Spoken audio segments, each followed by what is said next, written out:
সংস্কারের সিদ্ধান্তগুলো আজকের মধ্যেই জানানো হবে বললেন আলী রিয়াজ। বাস্তবায়নে থাকবে না ধোঁকা দেওয়ার সুযোগ। সরকারের ভুল সিদ্ধান্তে মাথাচাড়া দিতে পারে ফ্যাসিস্ট মন্তব্য তারেক রহমানের। আশুলিয়া জুলাই স্থাপনা নির্মাণের প্রতিশ্রুতি। ৩ আগস্ট ঘোষণা হবে নতুন বাংলাদেশের ইশতেহার বললেন নাহিদ ইসলাম। 2 ছাত্র উপদেষ্টার বিরুদ্ধে চলছে গভীর ষড়যন্ত্র।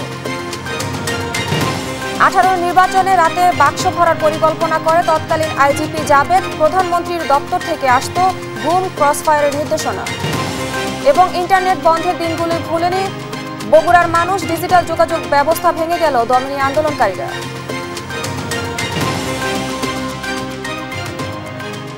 দেখছিলেন শিরোনাম সংবাদ সকালে, সঙ্গে আছি আমি স্নিগ্ধা খান।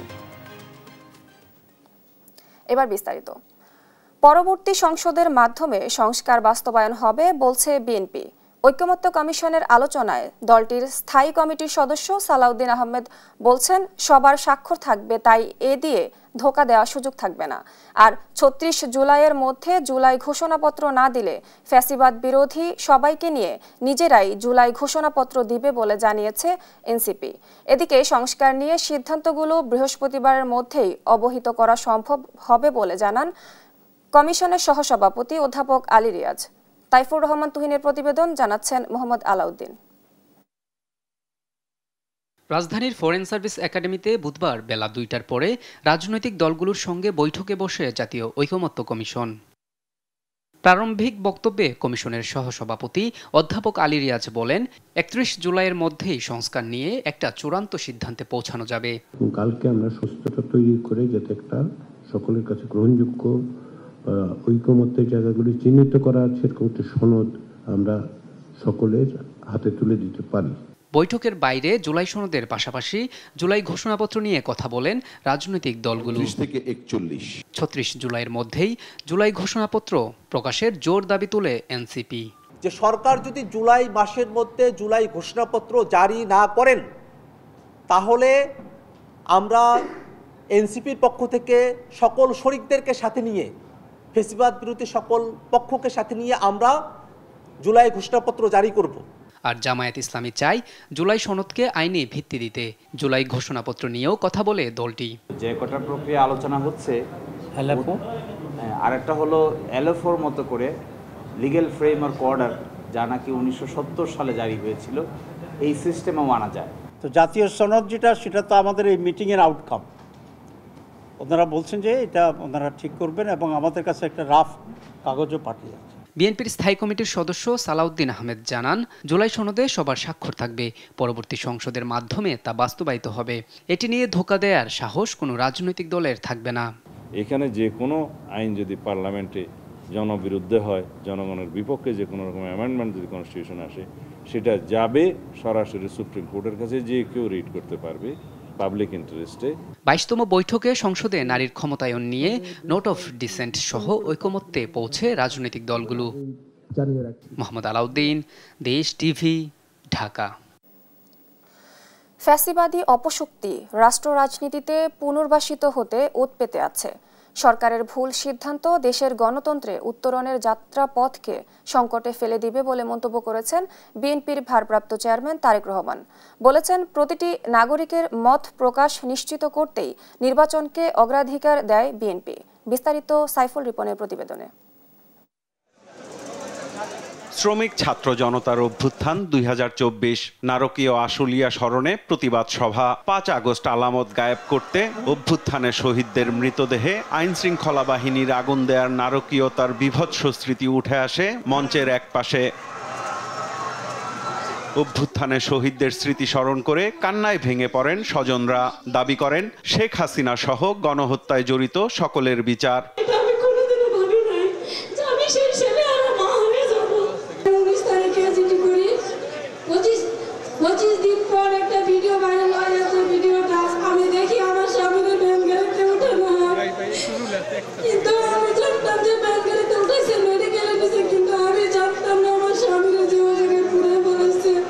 দলের ভারপ্রাপ্ত চেয়ারম্যানের পক্ষ থেকে শহীদ পরিবারের হাতে সম্মাননা তুলে দেন বিএনপি মহাসচিব মির্জা ফখরুল ইসলাম আলমগীর। প্রধান অতিথির বক্তব্যে তারেক রহমান বলেন, কয়েকজন মানুষ দেশ পরিচালনা করবেন, তার জন্য গেল 15-16 বছরে জীবন দেয়নি দেশের মানুষ। বলেন, জনগণের ক্ষমতায়নের রাজনীতি প্রতিষ্ঠা করতে চায় বিএনপি। প্রতিটি নাগরিক যাতে নিজের কথাটি নিজে বলতে পারেন, নিজের ভোট নিজে দিতে পারেন, নিজের রাজনৈতিক অধিকার প্রয়োগ করে সরকার গঠন কিংবা সরকার পরিবর্তন ঘটাতে পারেন। জনগণের রাজনৈতিক ক্ষমতায়নের এই রাজনীতিটি বিএনপি বাংলাদেশে প্রতিষ্ঠা করতে চায়। রাষ্ট্র রাজনীতির মূল ভিত্তি হচ্ছে জনগণ। জনগণকে দুর্বল রেখে রাষ্ট্র রাজনীতি, সরকার কিংবা সংস্কার কোনো কিছুকেই শক্তিশালী এবং টেকসই করা সম্ভব নয়, করা যাবে না।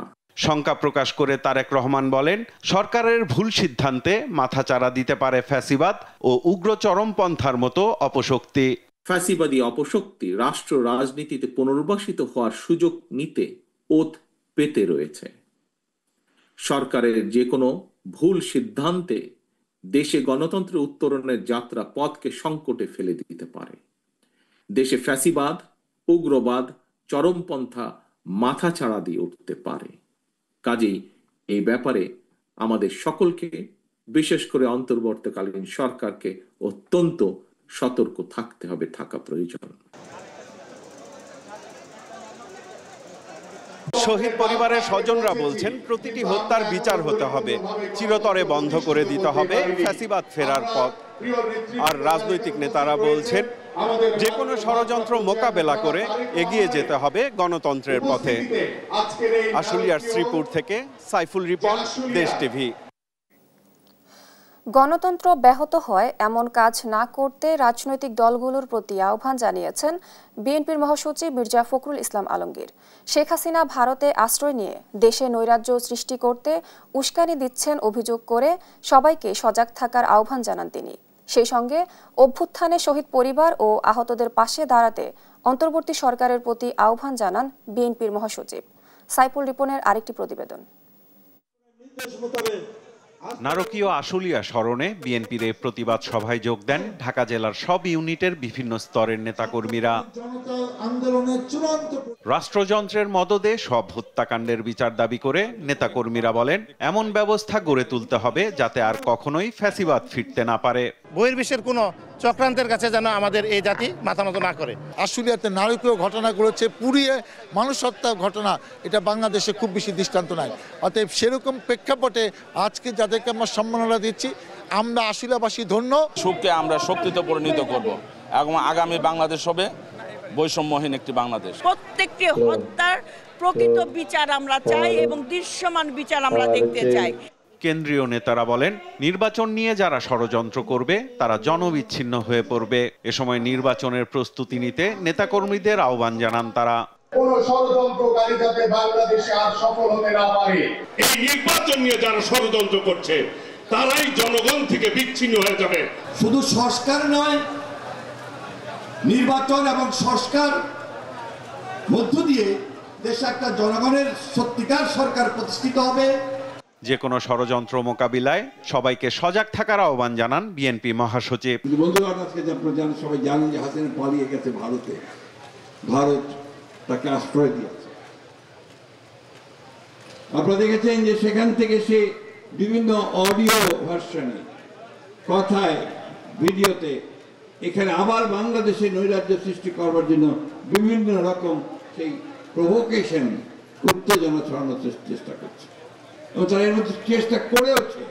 গোপালগঞ্জে ইতিমধ্যে তারা সেই অবস্থা তৈরি করেছে।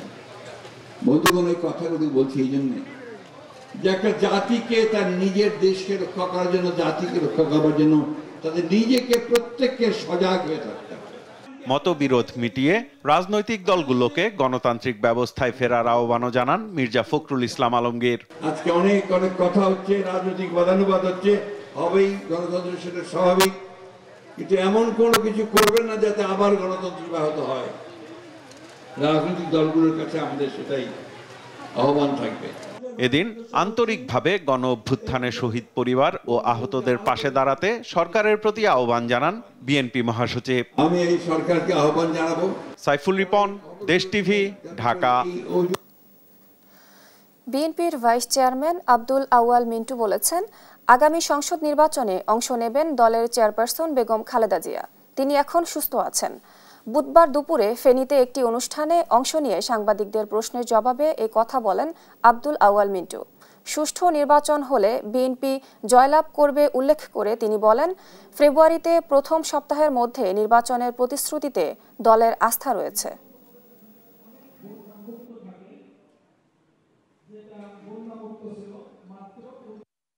জানেন, যদি সুষ্ঠু নির্বাচন হয় ইনশাল্লাহ এখানে বিএনপি জিতবে, এবং যদি ডিসেম্বরের ভিতরে নির্বাচন হয় আশা করি আমাদের দলের নেত্রী ম্যাডামও কিন্তু নির্বাচন করবে।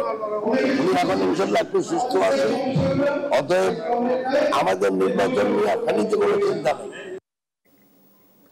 দেশের মানুষ সমতা ও ন্যায্যতা চায়, সেই প্রত্যাশা পূরণেই নতুন বাংলাদেশ গড়ে তোলার প্রত্যয় ব্যক্ত করেছেন জাতীয় নাগরিক পার্টির আহ্বায়ক নাহিদ ইসলাম।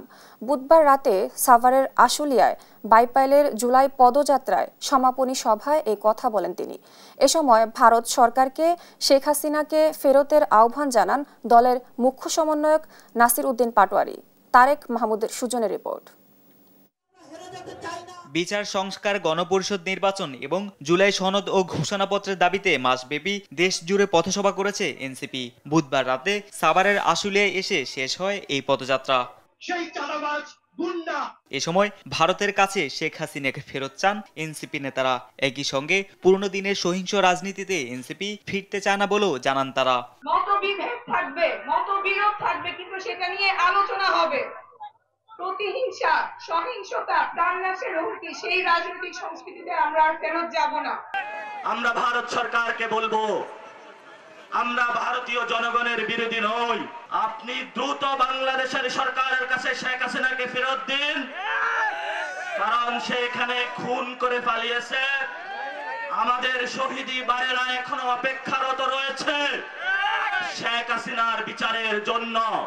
দলের আহ্বায়ক নাহিদ ইসলাম বলেন, দেশের মানুষ সমতা, ন্যায় ও ইনসাফ চায়। এই প্রত্যাশা পূরণেই নতুন বাংলাদেশ গড়ে তোলা হবে, রচনা করা হবে নতুন সংবিধান। বাংলাদেশের মানুষ যেই সমতা, যেই ন্যায্যতা, যেই মানবিক মর্যাদা এবং ইনসাফ চায়, তার ভিত্তিতেই আমরা এই বাংলাদেশকে নতুন করে গড়ে তুলব, নতুন সংবিধান তৈরি করব। নাহিদ ইসলাম বলেন, মাস জুড়ে দেশের পথে প্রান্তরে পদযাত্রায় যে জনস্রোত নেমে এসেছিল তাতে ঈর্ষান্বিত হয়ে এনসিপির বিরুদ্ধে নানা ষড়যন্ত্র হয়েছে। বিভিন্ন জায়গায় বাধা ও হামলা করা হয়েছে, কিন্তু থেমে যায়নি এনসিপি। পদযাত্রায় যেই জনস্রোত নেমে এসেছিল সেই জনস্রোতে ঈর্ষান্বিত হয়ে আমাদের বিরুদ্ধে অপপ্রচার চালানো হয়েছে, আমাদেরকে বিভিন্ন জায়গায় বাধা দেওয়া হয়েছে, হামলা করা হয়েছে, কিন্তু আমরা থেমে যাইনি। জুলাই পদযাত্রা শেষে বুধবার রাতে রাজধানীর বাংলা মোটর কেন্দ্রীয় কার্যালয়ে পৌঁছালে নেতাদের ফুল দিয়ে বরণ করে নেয় ঢাকা মহানগরের নেতাকর্মীরা। তারেক মাহমুদ সুজন, দেশ টিভি, ঢাকা। ৩ আগস্ট কেন্দ্রীয় শহীদ মিনারে ঘোষণা দেওয়া হবে নতুন বাংলাদেশের ইশতেহার। বুধবার বিকেলে নরসিংদীতে এনসিপির জুলাই পদযাত্রা সমাবেশে এই ঘোষণা দেন দলটির আহ্বায়ক নাহিদ ইসলাম। 2 ছাত্র উপদেষ্টার বিরুদ্ধে গভীর ষড়যন্ত্র চলছে বলেন তিনি।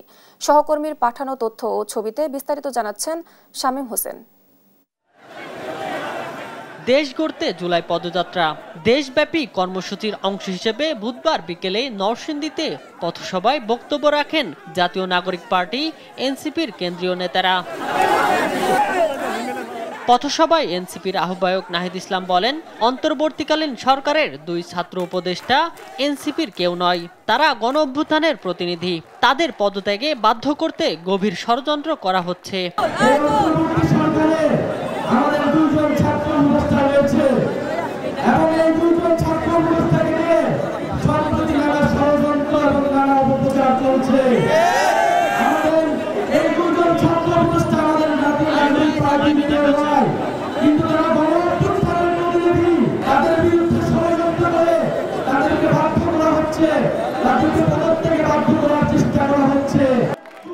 জুলাই পদযাত্রায় হামলা ও বাধা সৃষ্টি করে এনসিপিকে থামানো যাবে না বলে আশা প্রকাশ করেন নাহিদ। বলেন, দেশের জনগণ সঙ্গে আছে, আগামী নির্বাচনে এনসিপি জয়লাভ করবে।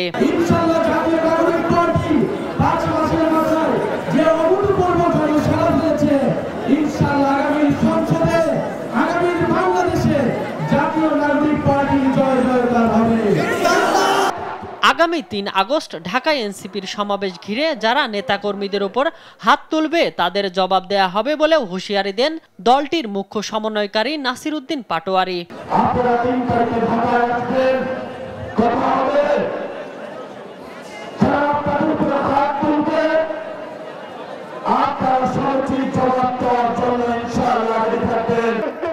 নতুন বাংলাদেশ গড়তে 24-এর ছাত্র জনতার আন্দোলনে অংশ নেয়া বিএনপি, জামাত সহ অন্যান্য দলগুলোকে আবার ঐক্যবদ্ধ হওয়ার আহ্বান জানান নেতারা। শামীম হোসেন, নিউজ ডেস্ক, দেশ টিভি। কুমিল্লায় স্থানীয় সরকার উপদেষ্টা আসিফ মাহমুদের বিরুদ্ধে ষড়যন্ত্রের প্রতিবাদে অনুষ্ঠিত বিক্ষোভ সমাবেশে হামলা, ধাওয়া পাল্টা ধাওয়ার ঘটনা ঘটেছে। এই ঘটনায় আসিফ মাহমুদের অন্তত 10 থেকে 12 জন সমর্থক আহত হয়েছেন বলে জানা গেছে। বুধবার বিকেলে পূর্ব ঘোষিত কর্মসূচি অনুযায়ী মুরাদনগর উপজেলার সদরের আল্লাহ চত্বরে এনসিপির নেতৃবৃন্দ ও আসিফের সমর্থকরা বিক্ষোভ নিয়ে জামায়াত হন। এ সময় পার্শ্ববর্তী জেলা পরিষদের মার্কেট থেকে অপর একটি পক্ষ ইট পাটকেল ছুড়ে শুরু হয় ধাওয়া ও পাল্টা ধাওয়া। এ সময় উপদেষ্টা আসিফ মাহমুদের 10 থেকে 12 জন সমর্থক এবং 6 সাংবাদিক আহত হয়। হামলায় ইন্ধনদাতাদের বিরুদ্ধে ব্যবস্থা নেয়ার কথা বলেছে পুলিশ। এনসিপির একটা প্রোগ্রাম ছিল, এখানে মিছিল একটা করার কথা ছিল, ওরা লিখিতভাবে আমাদেরকে ইনফর্ম করেছে বিষয়টা, তো সেই অনুযায়ী ওরা ওদের প্রোগ্রাম শুরু করছে। কিন্তু আমরা আমাদের গোপন তথ্যে জানতে পারছি বিএনপির একটা প্রোগ্রাম হওয়ার কথা, যদিও তারা আমাদেরকে অফিসিয়ালি সেটা ইনফর্ম করে নাই। তো আমরা জানার পরে আমরা এই দুটো বিষয় যেন কোনো প্রবলেম ক্রিয়েট না হয়, আমরা দুনো পক্ষের সাথে কথা বলেছি, চেষ্টাও করেছি। পরবর্তীতে আপনারা সবাই জানেন যে এনসিপি যখন মিছিলটা করে দেওয়া ছিল, মানে তারা চলে যাচ্ছিল, ঠিক এই সময় পিছন দিক থেকে আসলে ঠিক ওইভাবে আমরা আইডেন্টিফাই করতে পারি নাই, কিছু লোকের উস্কানিতে পরে দুই পক্ষের মধ্যে ধাওয়া এবং পাল্টা দেওয়া হয়। ধাওয়া পাল্টা দেওয়া হয়েছে। এখন এটা আসলে অ্যাকচুয়ালি কাদের কারণে হয়েছে এটা আমরা পরবর্তীতে তদন্ত করলে বা তথ্য কালেকশন করলে আমরা জানতে পারবো। 2018 সালের নির্বাচনে রাতেই ব্যালট বাক্স ভরে রাখার পরিকল্পনা ছিল তৎকালীন আইজিপি জাবেদ পাটোয়ারির। পরে তা বাস্তবায়ন করে আওয়ামী লীগ। সাবেক আরেক আইজিপি চৌধুরী আব্দুল্লাহ আল মামুনের জবানবন্দিতে নথিতে উঠে এসেছে এমন এক চাঞ্চল্যকর তথ্য। বলেন, গুম, ক্রসফায়ারের নির্দেশনা আসতো প্রধানমন্ত্রীর দপ্তর থেকে। বিস্তারিত প্রতিবেদনে। রাজসাক্ষী সাবেক আইজিপি চৌধুরী আব্দুল্লাহ আল মামুনের জবানবন্দিতে উঠে এসেছে 2018 সালের নির্বাচনে রাতে ব্যালট বক্স ভরে রাখার পরিকল্পনা কার। মার্চ মাসে সিএমএম আদালতে দেয়া জবানবন্দিতে তিনি বলেন, 2018 সালের নির্বাচনে রাতেই ব্যালট বক্স ভরে রাখার আইডিয়া ছিল তৎকালীন আইজিপি জাবেদ পাটোয়ারির। সরকারের পক্ষ থেকে দেয়া হয় মাঠ পর্যায়ে বাস্তবায়নের নির্দেশনা। বাস্তবায়নে ও সহায়তায় যুক্ত করা হয় ডিসি, ইউএনও, এসিল্যান্ড, পুলিশ সহ অন্যান্য সরকারি কর্মকর্তাদের। আর এর রাজনৈতিক ক্ষেত্রে ভালো ভূমিকা রাখা পুলিশ কর্মকর্তাদের মিলত বিপিএম, পিপিএম পদক। জবানবন্দিতে চৌধুরী আব্দুল্লাহ আল মামুন বলেন, গুম, নির্যাতন, ক্রসফায়ারের সিরিয়াস নির্দেশনা আসতো প্রধানমন্ত্রীর দপ্তর থেকে। নির্দেশনা দিতেন সামরিক উপদেষ্টা তারিক সিদ্দিকীও। তা বাস্তবায়নে কাজ করত বিভিন্ন বাহিনীর গোয়েন্দা সংস্থা। চৌধুরী মামুন জানান, দীর্ঘদিন গুম থাকাদের ব্যাপারে সব জেনেও কোনো ব্যবস্থা নিতে পারেননি তিনি। মাকদুরা মিতি, নিউজ ডেস্ক, দেশ টিভি। ভোটার সংখ্যা বিবেচনায় গাজীপুরে বাড়ছে একটি আসন, আর সর্বনিম্ন হিসেবে বাগেরহাটে কমবে 1 আসন। এ তথ্য জানিয়েছেন নির্বাচন কমিশনার আনোয়ারুল ইসলাম সরকার। এছাড়াও 39টি আসনে পরিবর্তন আসছে জানিয়ে তিনি বলেন, 10 আগস্ট পর্যন্ত এ বিষয়ে দাবি ও আপত্তি নেওয়া হবে। বুধবার বিকেলে নির্বাচন ভবনে সাংবাদিকদের এসব কথা জানান ইসি আনোয়ার। প্রকাশ করা হয়েছে 300 আসনের সীমানা নির্ধারণের খসড়া। শিউলি রায় রিপোর্ট, জানাচ্ছেন মাকদুরা মিতি। সবচেয়ে বেশি ভোটার যেই জেলায় সেখানে আসন বাড়ানোর প্রস্তাব এবং সর্বনিম্ন ভোটারের জেলায় আসন কমানোর প্রস্তাব করেছে কারিগরি কমিটি। এজন্য গাজীপুরে একটি আসন বাড়ানো ও বাগেরহাটে একটি আসন কমানোর প্রস্তাব দিয়েছে কমিটি। ৩৯টি আসনে পরিবর্তন আসছে ও ১০ আগস্ট পর্যন্ত এ বিষয়ে দাবি আপত্তি নেওয়া হবে বলে জানিয়েছেন ইসি আনোয়ারুল ইসলাম সরকার। ১০ই আগস্ট পর্যন্ত সংযোজন বিয়োজন আপত্তি থাকতে পারে, সেই আপত্তিগুলো আমাদের যে ডিলিমিটেশন আইন 2021-এর 6-এর 3 এবং 4 উপধারা অনুযায়ী আমরা আপত্তিগুলো নিব এবং আপত্তিগুলোর ভিত্তিতে আমরা আসন ভিত্তিক শুনানি নিব। শুনানি গ্রহণের পর যদি চেঞ্জ বা সংযোজন বিয়োজনের প্রয়োজন মনে করে কমিশন, তখন চূড়ান্ত একটা গেজেট নোটিফিকেশন করে আমাদের 300 আসন ফাইনাল করা। সীমানা নির্ধারণ বিষয়ে তিনি বলেন, এটি পুনর্নির্ধারণের গেজেট প্রকাশের অনুমতি দিয়েছে ইসি। বৃহস্পতিবারের মধ্যেই তা প্রকাশ করা হবে। কিছুদিন আগে আমাদের একটা টেকনিক্যাল কমিটি হয়েছে, সেই টেকনিক্যাল কমিটিটা তাদের রিপোর্ট সাবমিশনের পরে আরেকটা যে আমার নেতৃত্বে যে একটা কমিটি আছে সেই কমিটিতে প্লেস করেছেন। সেই কমিটি এটি যাচাই বাছাই করে ওই কমিটির যে রিপোর্টটা সেটার সাথে তারা একমত পোষণ করে। একমত পোষণ করার প্রেক্ষিতে এটা কমিশনে আমরা প্লেস করি। কমিশন সেটা অনুমোদন দিয়েছেন এবং আশা রাখি আমরা যে আর আগামী দিন এটি গেজেট আকারে খসড়া আকারে প্রকাশ। 250-এর কাছাকাছি জেলার সীমানা পুনর্নির্ধারণে আবেদন ছিল না, তাই এসব জায়গায় পরিবর্তন করা হয়নি বলেও জানান আনোয়ারুল। এদিকে বুধবার বিকেলে নির্বাচন কমিশনে এসে সিইসির সঙ্গে প্রবাসী ভোটারদের ভোটাধিকার নিশ্চিত করা এবং ভোটিং পদ্ধতির বিষয়ে আলোচনা করেন এনসিপির 3 সদস্যের প্রতিনিধি দল। নির্বাচন কমিশন যেন প্রতি 2 সপ্তাহ অন্তর অন্তর অনলাইন ব্রিফিং করেন, যে অনলাইন ব্রিফিং এর মাধ্যমে তারা আপডেট জানান যে প্রবাসীদের যে ভোটাধিকার সেটা নিশ্চিত করার জন্য তারা কি পদক্ষেপ গ্রহণ করেছেন, প্রবাসীরা এই ক্ষেত্রে কি কাজ করতে পারে এবং কখন কোন প্রোগ্রেসটা হচ্ছে সেটা যেন তারা সাথে সাথে জানতে পারে।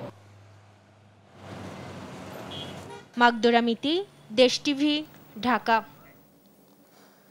গভীর সমুদ্রে মাছ আহরণ কার্যক্রম জোরদার করতে এবং প্রাণী সম্পদ খাতকে আধুনিকতার জন্য মৎস্য ও প্রাণী সম্পদ মন্ত্রণালয়কে নির্দেশ দিয়েছেন প্রধান উপদেষ্টা ডক্টর মোহাম্মদ ইউনুস।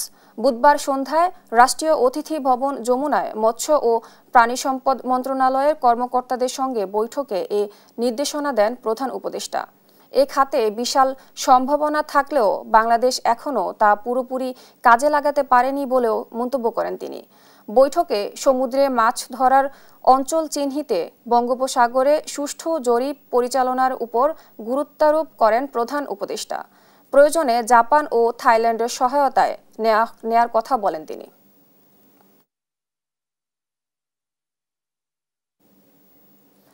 জামায়াতে আমির ডক্টর শফিকুর রহমানের হৃদযন্ত্রে 3টি ব্লক ধরা পড়েছে।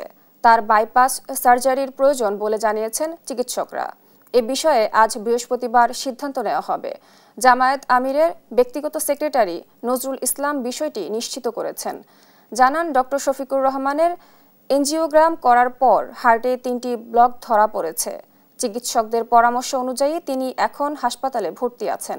এর আগে গত 19 জুলাই বিকেলে সোহরাওয়ার্দী উদ্যানে দলটির জাতীয় সমাবেশে বক্তৃতা দেওয়ার সময় অসুস্থ হয়ে মঞ্চে পড়ে যান ডক্টর শফিকুর রহমান। এরপর বক্তৃতা দিতে আবারও ডায়াসে দাঁড়ান তিনি, তখন ফের পড়ে যায়। তারপর বসেই বক্তৃতা দেন তিনি। পরে তার মেডিকেলে চেক আপ হয়।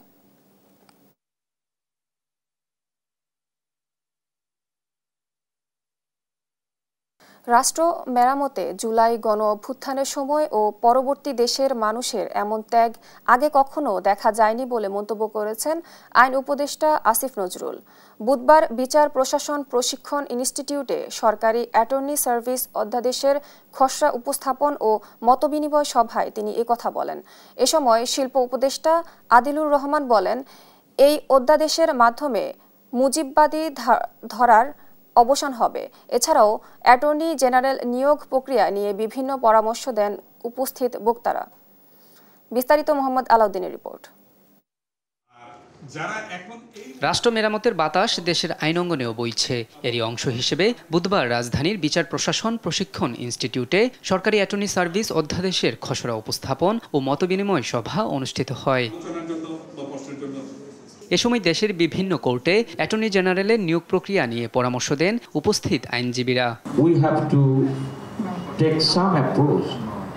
So that the new law is implemented to its fullest. Let the government decide on policy matters that when they will implement. সেবার একটা অ্যাটর্নি সার্ভিস কমিশন রাখতে হবে। আমাদের কনস্টিটিউশনে বলা আছে বিচারকগণ দায়িত্ব পালনের ক্ষেত্রে স্বাধীন থাকবেন, ঠিক একইভাবে অ্যাটর্নি সার্ভিসে নিযুক্ত কর্মকর্তা কর্মচারীগণ দায়িত্ব পালনের ক্ষেত্রে স্বাধীন থাকতে হবে। আর এই অধ্যাদেশের মাধ্যমে দেশের আইন অঙ্গন মুজিববাদী ধারা থেকে বেরিয়ে আসতে পারবে বলে মত দেন শিল্প উপদেষ্টা আদিলুর রহমান। বিচার ব্যবস্থা তার সেই ভেঙে পড়া অবস্থা থেকে বের হয়ে আসতে পারে এবং সেখানে স্বাধীনভাবে প্রসিকিউশন নিয়ে যারা কাজ করবেন প্রসিকিউশন টিমের সদস্যরা। জুলাই অভ্যুত্থান এবং পরবর্তী সময়ে রাষ্ট্র সংস্কারে এত ত্যাগ দেশের মানুষ আগে কখনো করেনি উল্লেখ করে আইন উপদেষ্টা আসিফ নজরুল বলেন, দেশ সংস্কারে এখনই উপযুক্ত সময়। মানে এত কষ্ট এত ত্যাগ কখনোই বাংলাদেশের মানুষ কোনো সংস্কারের জন্য বা রাষ্ট্র মেরামতের জন্য কখনো করে নাই। আমাদের যে একটু সুশাসন প্রতিষ্ঠা মানবাধিকার প্রতিষ্ঠার যে সুযোগ এসেছে, এবার যদি আমরা সেই সুযোগটা মিস করি আমার মনে হয় আগামী কয়েক দশকে আমরা এই সুযোগ পাবো না। সভায় নিম্ন আদালতে সরকারি আইনজীবীদের বিরুদ্ধে ওঠা নানা অভিযোগ তুলে ধরেন আইন উপদেষ্টা। মোহাম্মদ আলাউদ্দিন, দেশ টিভি, ঢাকা। যুবলীগ নেতা থেকে বিএনপি নেতা বনে যাওয়া শুটার জাকিরের চাঁদাবাজি নিয়ে দেশ টিভিতে প্রচারিত সংবাদটি নজরে এসেছে চিফ মেট্রোপলিটন ম্যাজিস্ট্রেট আদালতের। বিষয়টি তদন্ত করে আগামী 7 দিনের মধ্যে আদালতের প্রতিবেদন দাখিলের আদেশও দেওয়া হয়। বিষয়টি আমলযোগ্য অপরাধ বলেও উল্লেখ করা হয় আদেশে। এম.এ. আজিমের রিপোর্ট। বর্তমানে পল্লবীতে বিএনপির মিছিল সমাবেশের সম্মুখ সারিতে থাকা যুবলীগ নেতা শুটার জাকিরকে নিয়ে সম্প্রতি দেশ টিভিতে প্রচারিত হয় অনুসন্ধানী সংবাদ। বিষয়টি নজরে আসে চিফ মেট্রোপলিটন ম্যাজিস্ট্রেট আদালতের। এক লিখিত আদেশে পল্লবী থানাকে বিষয়টি তদন্তের নির্দেশ দিয়েছেন ম্যাজিস্ট্রেট সারাহ ফারজানা হক। একই সাথে আদেশে বলা হয়, শুটার জাকির ও তার দলের চাঁদাবাজি সাধারণ মানুষের মৌলিক অধিকার লঙ্ঘন এবং একটি আমলযোগ্য অপরাধ। তার ভয়ে মামলা না করতে পারাটাও নাগরিকের আইনি অধিকার বিঘ্ন করেছে। রিপোর্টে প্রচারের মাধ্যমে বিষয়টি আদালতের জানার সুযোগ সৃষ্টি করেছে উল্লেখ করে আদেশে বলা হয়, জাকির ও তার দলের একাধিক অপরাধ আদালতের কাছে উন্মোচন হয়েছে।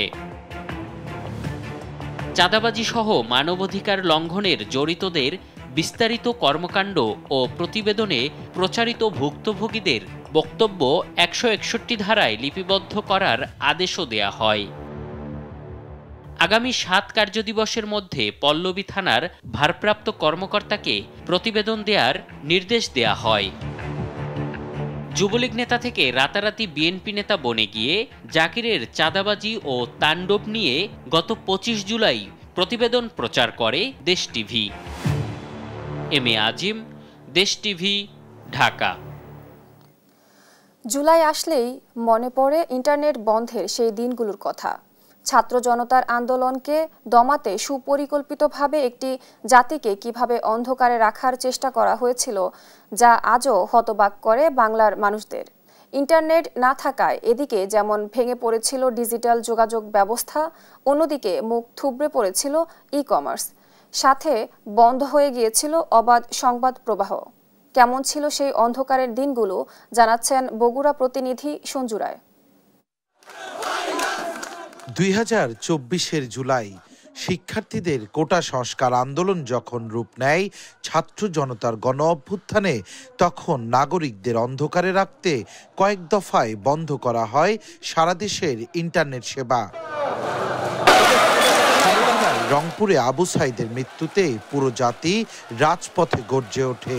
এরপর 17 জুলাই আংশিক আর 18 জুলাই বিকেল থেকে রাত 9টার মধ্যে দেশ জুড়ে বন্ধ করে দেয়া হয় মোবাইল ও ব্রডব্যান্ড ইন্টারনেট, যা প্রথম ধাপে বন্ধ ছিল 28 জুলাই পর্যন্ত।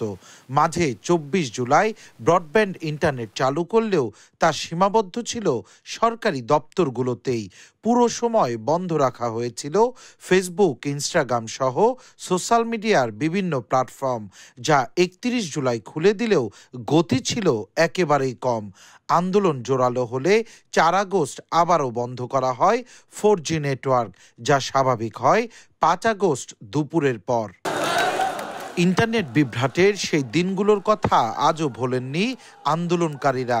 সে সময় গ্রেপ্তার আতঙ্ক মাথায় নিয়েই কিভাবে সংগঠিত হয়েছিলেন তারা জানালেন। মানে আমরা যদি অফলাইনে ফোন দেই তাহলে দেখা যাচ্ছে যে আমাদের যারা সার্কেল রয়েছিল আন্দোলনের সময় তাদেরকে ফোন দিলে সেগুলো পুলিশ সহজে কিন্তু লোকেশনগুলো ট্র্যাক করে আমাদেরকে করতে পারতো। তৎকালীন আমরা কিন্তু যারা ওই ইন্টারনেট বন্ধ যেদিন হয়েছিল আমরা কিন্তু অনেক ভাইকে আমরা সঠিকভাবে হাসপাতালে পৌঁছতে পারিনি, অনেককে আমরা ঠিকমতো অপারেশন করতে পারিনি, অনেকে হামলার শিকার হয়েছেন, অনেকে ধরপাকড়ের শিকার হয়েছেন।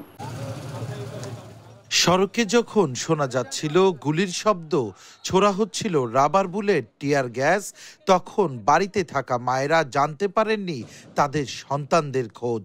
অন্যদিকে ইন্টারনেট বন্ধের কারণে মুহূর্তেই থমকে গিয়েছিল দেশের ব্যাংকিং পরিষেবা, প্রবাসীদের যোগাযোগ, আমদানি রপ্তানি ও কাস্টমস প্রক্রিয়া, স্বাস্থ্য ও টেলিমেডিসিন সেবা সহ দেশের প্রায় সকল খাত। ই-ক্যাবের পরিসংখ্যান বলছে এই কয়দিনে শুধু ই কমার্স সেক্টরে ক্ষতি হয়েছিল প্রায় 1700 কোটি টাকা। তবে সবচেয়ে বেশি ভোগান্তিতে পড়ে মাঠ পর্যায়ের গণমাধ্যম কর্মীরা। ইন্টারনেট না থাকায় একদিকে যেমন বন্ধ হয়ে যায় সংবাদের অবাধ প্রবাহ, অন্যদিকে পত্রিকা প্রকাশে সংশ্লিষ্টদের ফিরে যেতে হয়েছিল সেই 80 দশকের সনাতনী পদ্ধতিতে।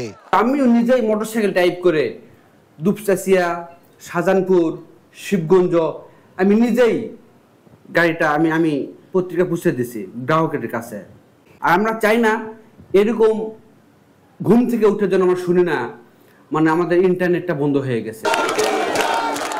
সরকার ইন্টারনেট বন্ধ করেনি, এমনিতেই বন্ধ হয়ে গেছে। তৎকালীন দায়িত্বপ্রাপ্ত মন্ত্রীর এমন বক্তব্য আজও মানুষের মনে জন্ম দেয় ক্ষোভ আর ঘৃণার। ইন্টারনেট ব্ল্যাকআউটের মতো এমন কলঙ্কজনক অধ্যায়ের পুনরাবৃত্তি আর কখনো না হোক এই বাংলাদেশে, এমনই প্রত্যাশা সকলের। সঞ্জু রায়, দেশ টিভি, বগুড়া।